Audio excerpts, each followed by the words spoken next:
I'm so excited to introduce our community today to Eva Gruber, habit coach, mental fitness advocate, best-selling author. And we had so many fun topics that we were throwing back and forth. And I was thinking to myself, can we just talk about them all? So welcome, Eva. Thanks for having me. Hello, everyone. Yes, I always think it's crazy when we are in such different time zones. I'm here in Arkansas in the States. So it's Wednesday at 9 o'clock my time, and it's Thursday at 4 o'clock your time. Is that right? Yeah, so I'm based in Austria, in the beautiful capital of Vienna, and it's 4 in the afternoon. So we could actually have a nice tea time here. Oh my goodness. Yes. It's tea time, happy hour, wherever people's sets want to go with that. Thank you. All right, let's dive in because you call yourself a habit coach. I call myself an accountability coach. We both know that we didn't set out in school to become either of those. There is a journey that leads us to this point. Fill us in on how you got to habit coach. It's a beautiful question. When I was a kid, actually a teenager, I had four different kind of like jobs in my mind. I wanted to become an architect. I wanted to become a doctor for children. I wanted to become a policewoman, that everybody's a bit more treated fairly, a bit more fairly, right? And I wanted to become a contemporary dancer. And back then, everything of this seemed possible to me. And today I became nothing of this, but I became a habit coach at some point. Actually, when I studied, I wasn't feeling so well. I was actually having a huge, very life-threatening anorexia, so an eating disorder that really pulled me off my feet for many, like for more than 15 years in my life. I was deeply into that, and also like physically, mentally, very much exhausted. Right, so I wasn't able to study what I wanted to study. And I was falling back to an option that felt good enough for my parents, at least, right? I was starting a career which actually never felt mine. And when I continued this career, I discovered fields like sustainability. How can we live with more consciousness? How can we create behavior that is really good for us? And how can we learn about our behavior, our brain, how it's set up, and how we work actually as a human being, right? And about 10 years ago, I was starting my first venture. This is now my second venture. And both of them are really dealing about our behavior. How can we, quote unquote, design them in order to feel better, to eat better, to deal better with money, to have a better personal well-being, a better performance in peak times like stress or anger or insecurity, or of course, even having better, healthy relationships. That's my journey, coming from a very, let's say, personal story, and learning, of course, on the way. And at some point, getting asked by more and more people, can you give that, pass it on to others? Can you support me in that? Mm-hmm. Oh, I love this story in a sense of where you've come with it. I'm sorry that those struggles existed. And we always say that the struggles come with the silver linings, but it's hard. And I love to see you on this side of it. And it's so hopeful for our community to hear that too, because I think when you're in the middle of the struggle, it doesn't feel hopeful. It's hard to picture yourself on that other side of saying, I can now be the supporter and be on that journey with somebody else. So thank you for your vulnerability and just being so open. Yeah. So I don't know where to start first with you. I feel like sabotage is the word that kind of keeps coming to mind. And as I was even looking through our topics, I hear a lot of my clients say that they're like, I know what to do. I just need to do it. But I can even see myself in the moment of knowing and not doing it. So am I self-sabotaging? Is there some unconscious level of me that's not letting me get to that next level? Can you kind of go into that and why that was so pertinent in your journey as well? Exactly. So when we look at our brain or our behavior, we start our behavior with our emotions. And if we break down our emotions to its core, actually, I really found out that there is a binary system with our emotions. It's not the binary system of 0 and 1, as we know it. It's the binary system of fear and love. So the emotions on a bigger scale are really fear-driven or love-driven. And fear, as well as love, has many siblings. Like fear has the siblings of anger or shame or insecurity or doubt, right? Love, on the contrary, has siblings like empathy, like curiosity, creativity, or passion, right? And there where it starts, our behavior. And if our behavior is turning into a negative behavior, we many times tend towards negative thoughts or beliefs. We have a belief system that we kind of like fall back to. And unfortunately, research shows, very recent research shows, that 4 out of 5 times we tend to think negatively, which comes into the mental self-sabotage, thinking, for example, I'm not good enough, or I'm not worthy.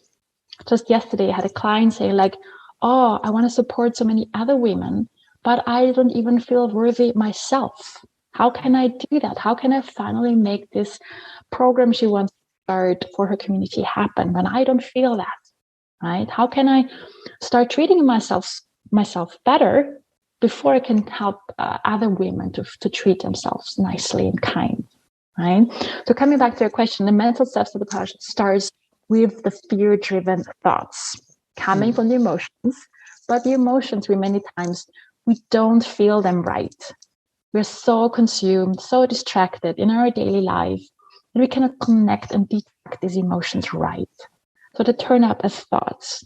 And these thoughts, as mentioned now, as some examples, they lead to this negative behavior, to unhealthy eating, sitting too much, blaming and shaming yourself, eating too fatty food in the end. And just as an example, of a client of mine was recently saying, Eva, I don't feel good in my body. And she's a mother of 3. She's also like a single entrepreneur. So she's super, super, super driven in what she does. And she has constantly too many hats on, as I always say. And that actually led her to behaviors like she's constantly running through her day without any break. And as we looked into that, we discovered that she's actually sitting too much. But she wanted to stop this bad sitting behavior at once. I was like, no, we're not there yet. Let's see and detect the emotion behind that. And we found out in deeper conversations that actually her guilt towards her kids, her children, that if she would take more breaks over the course of the day, she would actually cut down her quality time, her spare time with her kids at the end of the day. So she just kept on running restlessly through her day without taking any breaks. And at the other end of like, she learned that whenever she feels insecure, because as a single entrepreneur, we know we have to take many choices and it's not so easy every day. And whenever she felt insecure, she opened a packet of chips. So this fatty food was connected to another negative emotion, the emotion of insecurity. Mm-hmm. Right. There's always these onion layers to peel back, right? That coach, and I love when somebody grabs a coach, because that insight of, hey, that next question of, well, where's that guilt coming from? And where is that time not happening? And that she was able to get to that. So once the knowledge is there, once she goes, okay, I know where the connector points are, keep walking us through the next part of the conversations to start to omit the behaviors or change the behaviors. Yeah, so there's different strategies to go and to use.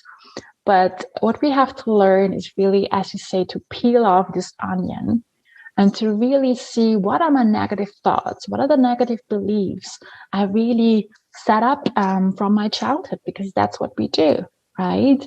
There is unpleasant, unhappy experiences in my life. And I try to make them better by becoming a hyperachieving person, by becoming a people pleaser, by becoming restless, by becoming very judging towards myself and others, right? Mm-hmm. And so it's very important to first really go down and see, like, what's the thoughts, the beliefs I really set up? And how do they drive me actually into a behavior that doesn't do me good and also like doesn't do others good? Right? So detecting that is the very first and very important step. And you can do assessment here. You can really figure out who are the dominant so-called mental saboteurs at the time being. It's a very interesting method created by Shizad Shamin. He's the creator of positive intelligence. So he's a neuroscientist that really looked into existing research, from performance research to emotional intelligence, and brought all that together. And on top, he built his own research. And by that, he created this method that really helps people to detect these so-called mental saboteurs and to train really brain muscles that help you to become more positive or quote unquote mentally fit. Okay. And with your beautiful accent, I'm just going to say that you're saying saboteurs, correct? Yes, exactly. Saboteurs. Okay. Exactly. I think it sounds like I could listen to you. No, I could listen to you talk all day. I just want to make sure that everyone's hearing saboteur out of that, so that as we keep diving into this, we're really understanding that that's what we're attacking right now. Yeah. So when we train our brain, like this woman, for example, this mother of three and this single entrepreneur, what's here to do is really doing mental exercises every day. They're super short, so short that especially very driven and active and busy women can do that, and really have to do that over the course of the day. We have to, by that, as we physically train ourselves and try to keep our body fit, we can little by little build up our mental muscles and become mentally fit. And these mental exercises are, for example, implementing or using our senses. Right? In the moment of a negative emotion, of a negative thought, of a belief, we do these mental exercises in order to detect them, in order to make them weaker, take the credibility, and really shift at some point on the next level to the more positive approach and then action. Right? So when we do these exercises, we build on skills or competences like empathy. Right? Many of these exercises build on the wish or intention to create more empathy, not for others, but for yourself first. Because as we say, like, or as we see, like as we board an airplane, the stewardess also like says, put the oxygen mask on yourself first before you help others, right? That's actually the metaphor behind that. So these brain muscle exercises build on empathy, on your skills to explore and detect things, especially challenges, on skills and competences to navigate through longer periods of your life that don't seem so clear and not so easy, but also to innovate solutions, right? Not on your own, but also with others. And finally, once you have clarity and you really want to do something, you want to take action. So what do I need to do in order to really take action? Thank you for explaining that, because what pops up in my head is how we all want quick results. And there's a process, right? Like, so if empathy, building that empathy muscle is the first part, that's not going to be quick. If we especially have had years and years of not building and being hard on ourselves, like to undo that. And then comes the habit change. And then comes, so it's just, again, it's a process. And if we can just settle into the process, there's way more promise of getting where we want to go. But it also just highlights why it doesn't make sense that we say in the new year, even, I want to change a habit. And then all of a sudden we're months in and we're not doing it. Well, none of those underlayers changed yet. So again. And all of that actually starts with setting the wrong or not the best intention or aspiration, however you want to frame that. And what I discovered in my last 10 years of my work and my experience is, and I frame it like this, most of us have only learned to set smart goals. And by that, we miss out on needed intentions. And what does this mean? Like smart goals, they're very specific, we can measure them. And by that, we can tick it at the end of the day or the week or whatever on our fridge in the kitchen, right? But that's not really giving you the bigger picture. And by that, not the variety of behaviors you could do. And I give you an example. If women, for example, say, I want to lose 5 kilos by the end of the year, right? 5 kilos, good, clear, specific, end of the year, clear deadline, very specific too. You can measure that, all of that. That's a very good, I would say, goal. But what you miss out here is to see the bigger picture of, for example, I want to move my body more. If that's the intention, the aspiration, you have so many more opportunities and kinds of behaviors to do. And one of them could be, I want to walk more. I want to run more. I want to take every step and stairs I see. I want to eat differently. I want to make more breaks. And by that, de-stress myself and not get into binge eating, right? So the intention, the aspiration always shows you the bigger picture. And by that answers the question of why. Why am I trying to lose weight? Because I want to move my body more. Right? Why do I try to eat more greens instead of whatever else? Right? Because it's about my body and this movement and all that. Right? Eating better helps me to move easier. Right? So the bigger picture is kind of the crutch you have when things are turning hard. And they're turning hard very fast and easily if you don't set yourself up well in the beginning. And an intention, aspiration that is truly wanted is one of the big starts and milestones to reach. You 100% agree. I also want to piggyback on that because it gives so many other opportunities to measure your success differently. If you now have all these other items like the moving more, the eating the greens, those we can tick off, like you were saying, and go, yes, I did it, versus that silly scale, which I want to throw out the window, is just too much of a hard yes or no in that day that doesn't propel us in any positive direction. What about you coming from, I am going to ask some personal questions. You gave me the green light. Sure. You coming from an eating disorder like anorexia, where has that scale played a role for you and where can it exist or not exist for you now? Yeah. So it played a big role. I was, funnily enough, I would say I was never counting my calories. And you have to imagine I turned 40 this year. So I was turning anorexic in the mid-90s. And I was anorexic for about 15 years. That was my tough, hard time. I was really at the edge of death. I was going to hospital and all that. So I was really down to 35 kilos, which is really, really low at my height. So the scale back then was kind of like my friend in the sense of giving me the control over how much I am, right? And how light I am. And you might know that for anyone that has had or has an eating disorder like anorexia, is not eating is so easy. And this not eating is so uplifting. It makes you light. It makes you easygoing in the sense of you have a certain dopamine in your brain that helps you to pull everything through. Of course, you have a beating, a kind of like a running, restless heart at times, and you feel like, oh my God, this is really not good.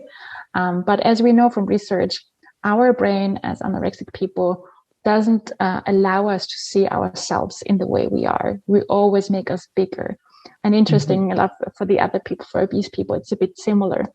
A short way for obese people has the impression of being huge, right? Going for a 5 minutes walk with a person that is obese is for this person a 1 hour walk, and by that undoable, right?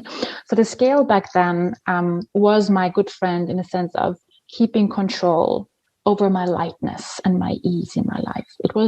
I felt it was the only thing I could keep in control, and that's why I stuck to it. And if I shift now to my today's life, about 10 years ago, I was really getting rid of my scale. Actually, after speaking to a close friend that had a short period of being anorexic, and I was like, how did you actually get over it? What were your actually steps? And she said, like, one of them was actually giving away my scale. And if I look as a habit coach or at bad habits, there's different strategies to stop bad habits. And one of them is making the behavior harder and more difficult to do. So first I thought like, getting rid of my scale doesn't feel so great. It doesn't feel safe. So why don't I just put it up in my shelf in the very last corner of my bathroom that is very hard to reach? And whenever I feel tempted to weight myself, I have to stretch myself and go out there. It's really hard to do. And on this way, I might stop and say like, Eva, you don't have to keep the control this way. You have to ease yourself in a different way. So today I'll let go of my scale. I just weigh myself once a year at a very special doctor's appointment to have my yearly health check. And that's an okay momentum right now. I don't have any fears about that. But I think getting rid of my scale was really mentally getting rid of this control I kept over myself. Yes, I love how you mentioned it can go both ways. When somebody is obese and trying to lose, or anorexic and trying and needing to gain, like there's really that scale. The point of it is controlling. And if our listeners at any point are saying it is not serving me in some positive way, it is controlling emotions. I love your idea of out of sight, out of mind. I've heard people putting it in their car trunk. It makes you like have to take that moment and really make a conscious decision versus just it's too easy just to jump on and jump off. So yeah, thank you for walking through that. And that whole idea of not truly being able to see ourselves. I used to work in surgical weight loss, and the amount of people who said other people can see my weight loss, but I can't see it. And they'll catch themselves years down the road in the mirror and be like, oh, that's what other people have been seeing. But it's taken almost like 2 to 3 years for them to finally see that themselves as what they really are. And I'm hearing that out of you too. Was yoga part of your healing? I hear that a lot with eating disorders. Yes, I would say that connection to my body, like physical movement of my body, that was my healing point, because I was doing a lot of therapy. I was in the beginning, I was kind of like forced by my parents to do so, right? But these people never cracked me, and I never really accepted them at the same time.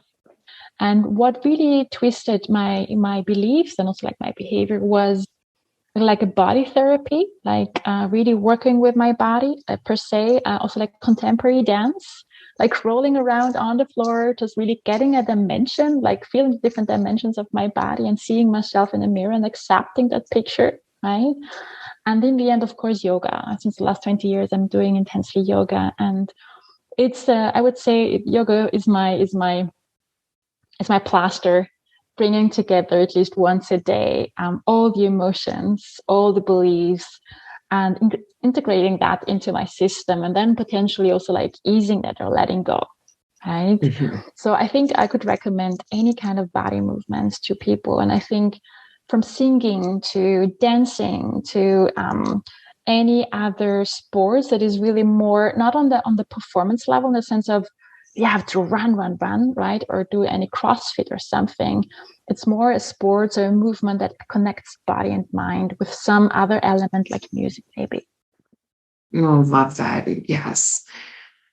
And do you feel like it brings you back to a childhood connection too? Like sometimes I feel like when we take out the competitive spirit and you're just doing something because you like it, rollerblading is one of my examples. Like whenever I rollerblade, I just am so happy. But I used to love doing that with my friends. That was before cars. We could get to ice cream. We could get to whatever. And just, man, if we could all find our fitness personalities are things that we go, oh, I have true joy out of this. But sometimes we just have to stay open to what that is. And to your point, like yoga and dance brings you that true internal joy and connection. So if we could throw out a challenge to our listeners, it would be continue to fight for what does bring that joy and movement. And maybe you haven't found it yet, Yeah. And there's also beautiful exercises to connect to your inner child, and just picking up a picture from yourself at the age of 3 to 5 and really looking at this true person that you were. And that's actually a moment where you're actually in a very sage mode, like in a very clear-headed mode where your saboteurs, your mental saboteurs, were not that strong with you. You haven't been a hyperachiever or a people pleaser or restless or a controller or a victim at this time yet. And if you look at this picture, you can really see who you were, and you see the energy, the light, the joy, the curiosity. And I think we have to recall and call up this kid in ourselves, this child, this inner child, and by that connect to ourselves. And that's really one of the most, I would say, impressive or the strongest exercises I always use with my clients, connecting to this inner child. And by that, creating a lot of self-empathy. You can do that in many ways, of course. But in the end, the outcome is this increased self-empathy. And it might be leading in the end to as you say, a more connection via dancing, or more connection by singing or roller skating or anything like that. That at times also like gives you this ease and a lot of clarity in your mind, and by that, much easier decisions in the end. Thank you. That visual is great. You are so well spoken. I could just listen to you all day. Thank you. I would love to understand what your clients expect. Like, habit coach, if somebody signs up to work with you, what does that journey look like with you? Good question. I always tell them that we go very deep. If you ring me up, sometimes people want, as you said, a quick fix. But I always am very honest with them that that's not really happening. So yes, you can have a 2-hour session with me, but it's just trying to set up an intention and inspiration, and by that have a bit more clarity what to pick up on. But the true journey with me starts with one-on-one coaching, also sometimes group coachings, with daily exercises, daily coaching, but also like over a longer stretch of time for 12 weeks plus. Because as we as you now understood, like it's about our brain, it's about rewiring our brain, and by that our behavior, and setting up new routines, new habits, breaking the bad habits. That really takes time. It takes curiosity. It takes a lot of trial and error, right? And redesigning what we have designed before.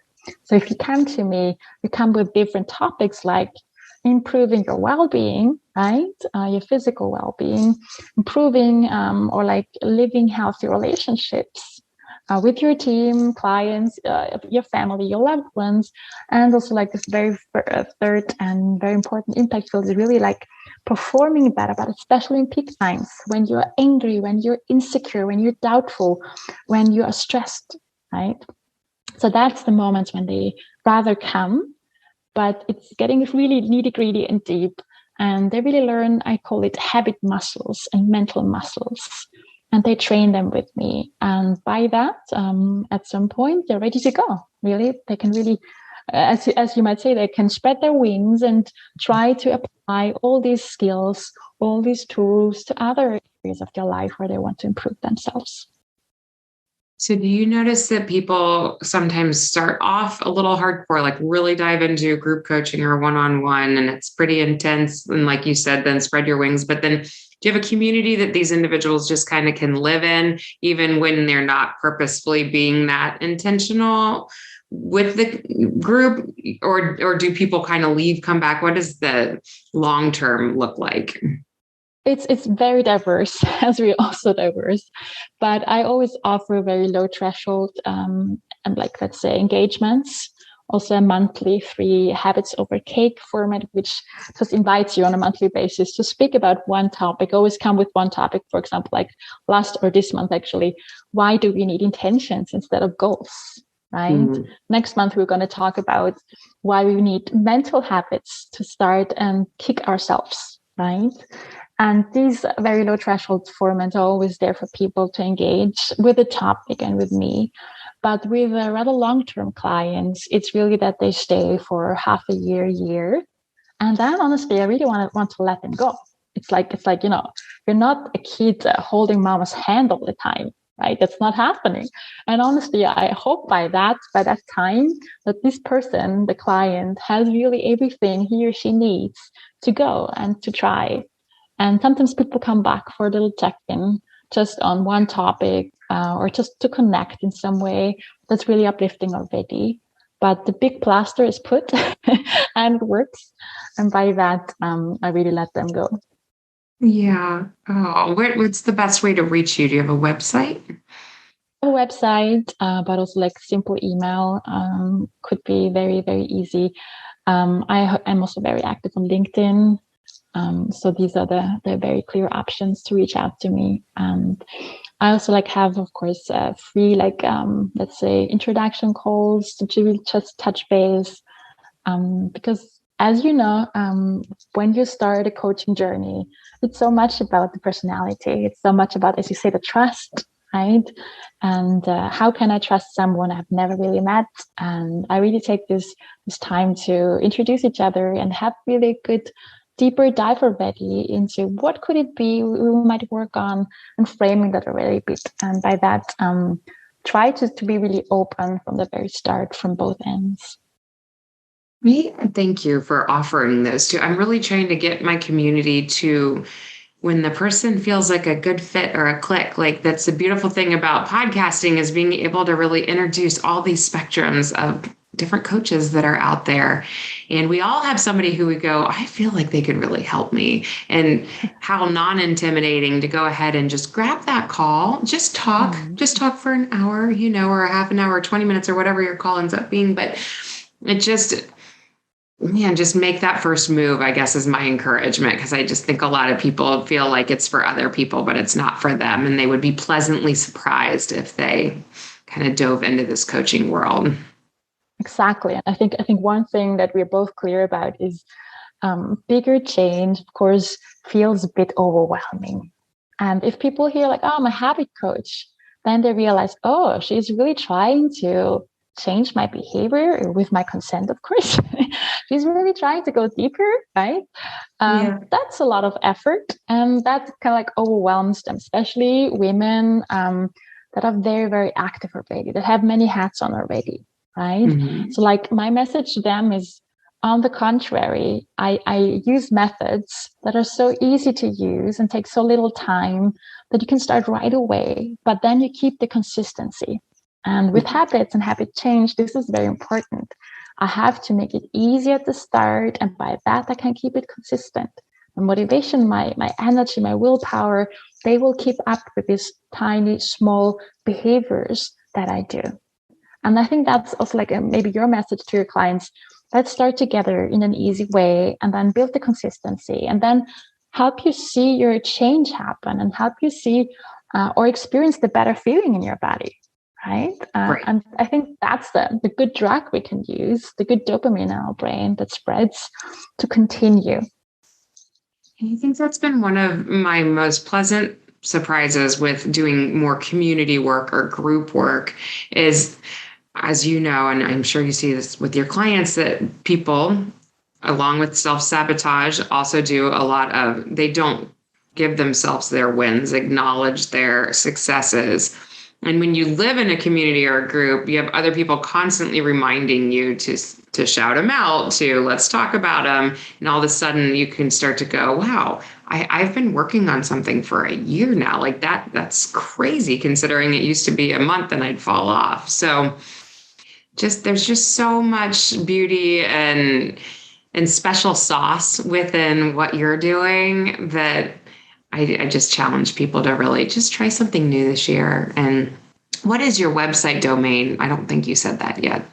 It's evagruber.org. And so you can also put that into the show notes. And the email is very easy too. It's hi@evagruber.org. And LinkedIn is also very simple. It's Eva Gruber Habit Coach. That should do it. That's where you and I met. And I'm trying to do more LinkedIn this year, and you were my first treat. Like, this is why I should be on LinkedIn more. I have to say, my community is really strong there, and people love to do polls.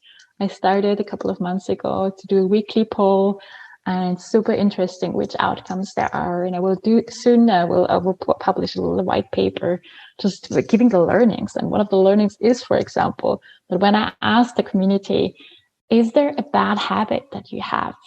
And, just give me a feeling of how bad that is, right? People said, yes, of course, I have a bad habit. 90% agreed. And then when the follow-up question was, do you have a bad habit, but you don't want to change that, to stop that in 2022? And 80% agreed. Yes, I agree. I admit it. I have a bad habit, but actually it's soothing me. It's giving me any kind of pleasure. That's why I don't want to stop it. One client even just texted me, Eva, why should I stop my bad habits? I like them so much. And I think that's, it's a bit of a reality check there. And I'm not the preacher saying we have to stop all the bad habits. That's even not possible, right? But I think we have to see what's your intention, what's the aspiration, and what can hinder you along the way on the path. And we have to get out or reduce the bigger hurdles that might show, but that make this experience easier for you. I think that's the thing we have to do. Yes, and I just see your clients doing these accidental changes. If they can dive in on something a little less intimidating, and then they love the small intentional changes going on, that whatever that bad habit was that was serving them starts to not serve so much, and then like all of a sudden, okay, now I'm willing to work on that a little bit, or my mind is open to that. So it's just, again, it's a process. And I think you do a beautiful job. And I think you fit direction, not perfection, so perfectly because. Thank you. Thank you. Yeah. One note on your group experience that you mentioned. Recently, I learned that some people I work with, they just have these smart watches, right? And they can, by that, of course, see their kind of like physical functions, like their pulse or whatever that there is, right? And some of them realize that doing these mental exercises really calms down the whole body system. And their watch, the smartwatch, was able to measure that. And they were so excited by that they, of course, told about it. And that even impressed the others more, saying like, oh, wow, I never felt that maybe, or never measured it because I don't have a smartwatch. But I trust you. I see your shining eyes, whatever, and I trust you. And I might pay more attention to that too, or give this exercise more credits, right? Yes. And by that, you take a next step, as you say, you inspire each other. You're like a crutch for each other. And the coach is actually sometimes just navigating you through that, right? I think that's the true power of group coaching. And maybe the message also like from you and also from me is like, if you feel one-on-one coaching is too intense, you can show up in a group coaching, and you can by that make a light, easy starter step. And I think that's a good opportunity to get into the topic and especially learn from others too. I agree. And I'm sure you have this, but like sometimes people start as a fly on the wall. And that's what I like about group coaching too, is they kind of come in that way. And then what I've seen is sometimes it's months, sometimes it's years, but all of a sudden now they're the ones kind of guiding it, leading it, speaking up. And you're like, breakthrough. Like, this is amazing. So as we're kind of wrapping up today, if you were to wrap your arms around our listeners and give them that one last bit of advice or love or what you hope and pray they heard out of you today, what would that look like?